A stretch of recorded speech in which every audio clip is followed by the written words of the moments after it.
What is up, audience? How's it going? My name is Attacking Toucans, and welcome back to Let's Build a Legend of Zelda roller coaster. For some reason, the series name is really awkward for me to say, probably because I'm so used to saying let's build the ultimate theme park, but no, this is a mini-series, so I'm gonna treat it as such. Anyways, in the last episode, we finished half of the outdoor section of our castle, and today, I am wanting to begin the inside of the castle so we can start figuring out how all of that is going to be set up. So we still have a lot of work to do on the outside, but today we're going to focus on the inside of the castle because I just wanted to have a general idea of what the inside of the castle was going to look like. I want to make small amounts of progress on the outside of the castle and the inside of the castle at the same time. So I'll probably switch between working on the exterior and interior of the castle over the next several episodes. That way they both progress at a steady rate. And a recording session for one of these videos typically lasts 3 to 5 hours long. And so when I'm playing this game myself, it's nice to have some variety with the types of things that I'm building. So I'm just starting things off by boxing the room in with some basic flooring, some walls, trying to make the room symmetrical, and a ceiling. And while doing this, I'll probably make several jump cuts. Like, I'll show you myself filling in a majority of the space, but when I go back and just fill in all the little squares and stuff I missed, I'm gonna cut that stuff out because it's a lot of just extra time, and there's no reason for you guys to just watch me fill stuff in randomly, because you guys know what's happening, and you don't need to see me place every single object individually.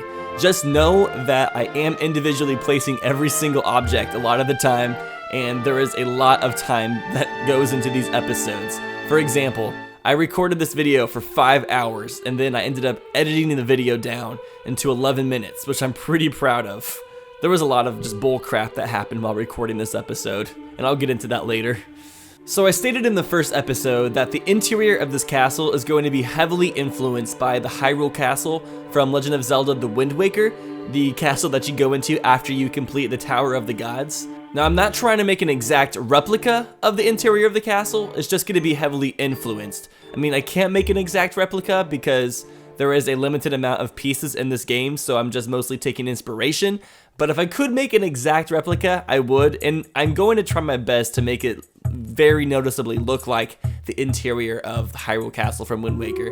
It's probably going to look similar enough to when people see it, they're going to be like, oh, that looks like the castle from Wind Waker. Now, if you compare it next to a photograph, it won't look exactly the same, but hopefully people will like my unique spin.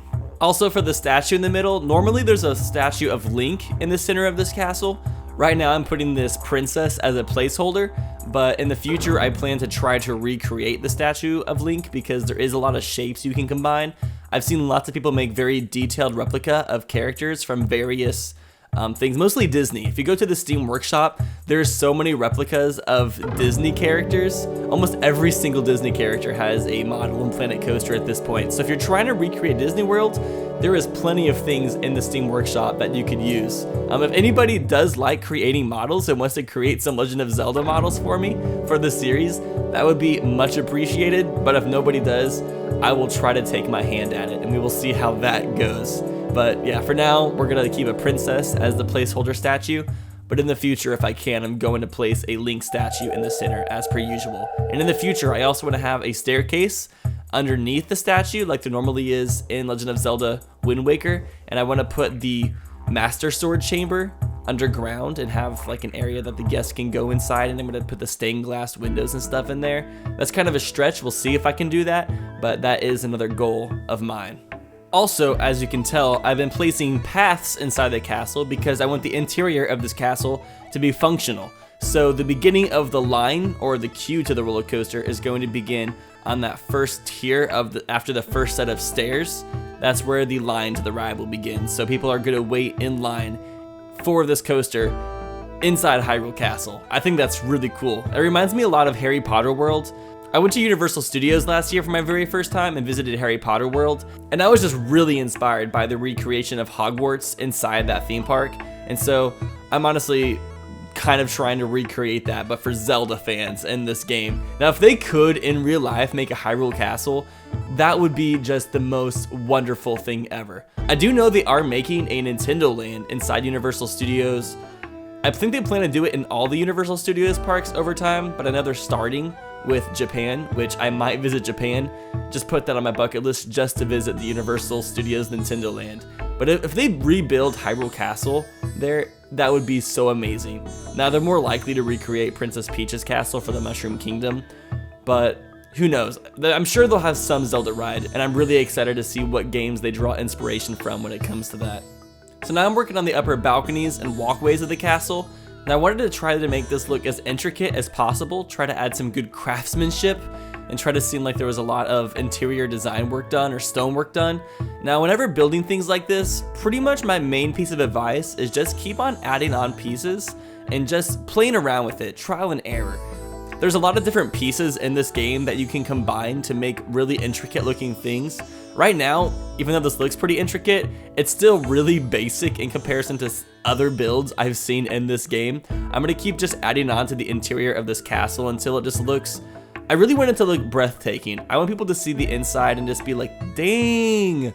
So I'm really trying to set a really high bar for myself when it comes to this, but sometimes you just gotta set high bars for yourself, and you know what they say, shoot for the moon and you'll land amongst the stars. That's what I'm trying to do here.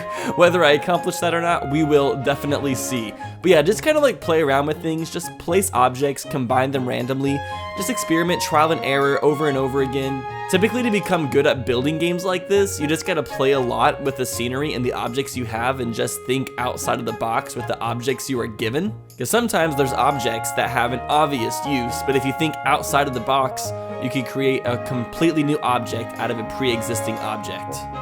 Also, something else I really wanted to talk about this video is that Planet Coaster just released their 1-year anniversary update, and they added some features I am so excited for.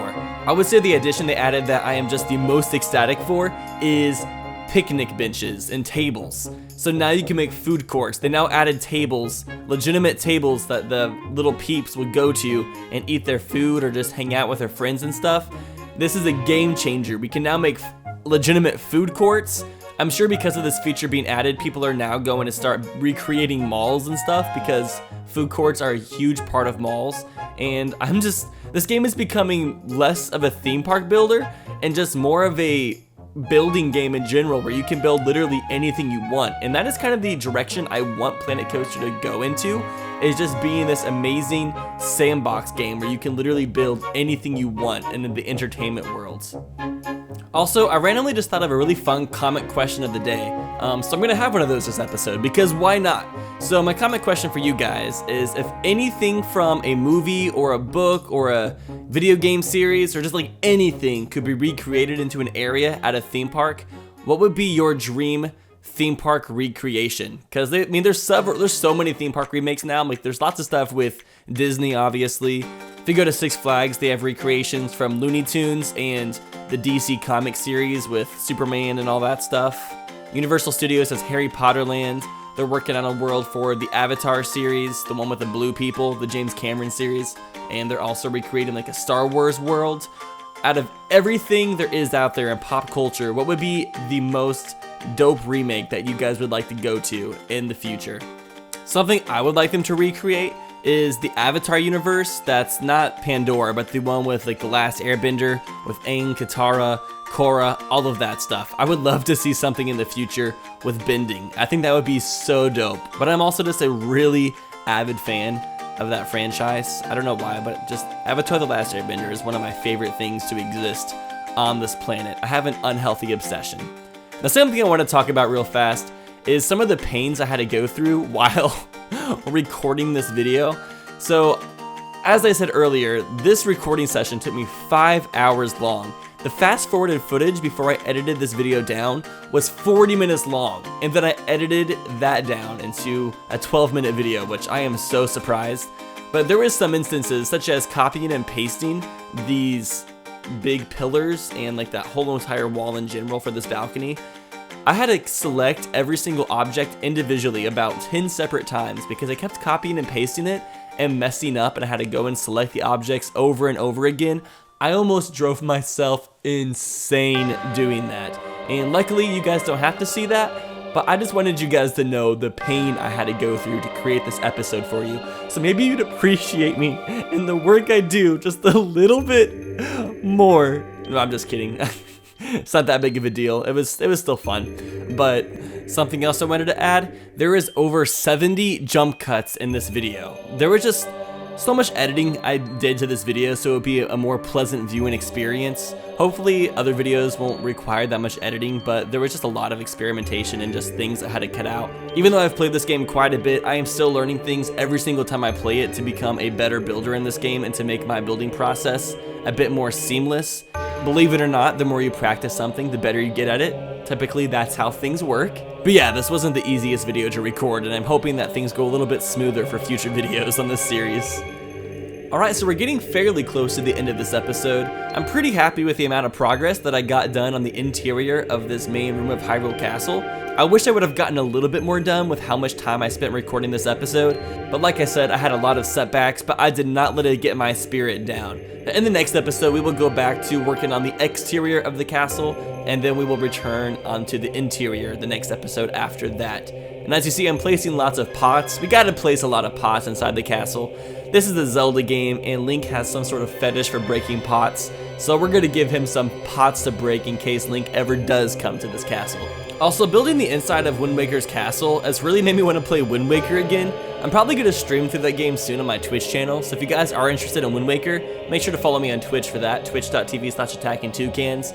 There's a link down in the description. Last time I played Wind Waker is when I did a versus of it with Josh Jepson. It was a couple years ago now, and Wind Waker is just one of those games that I gotta play every couple of years, and the HD version of Wind Waker just has so many great additions, and I haven't played it for like an audience yet apart from the verses, so I definitely want to play it again soon. Anyways, I believe we're at the end of this episode, so thank you all so much for watching. If you guys enjoyed the video, please give it a thumbs up, and I will see you all in the next one.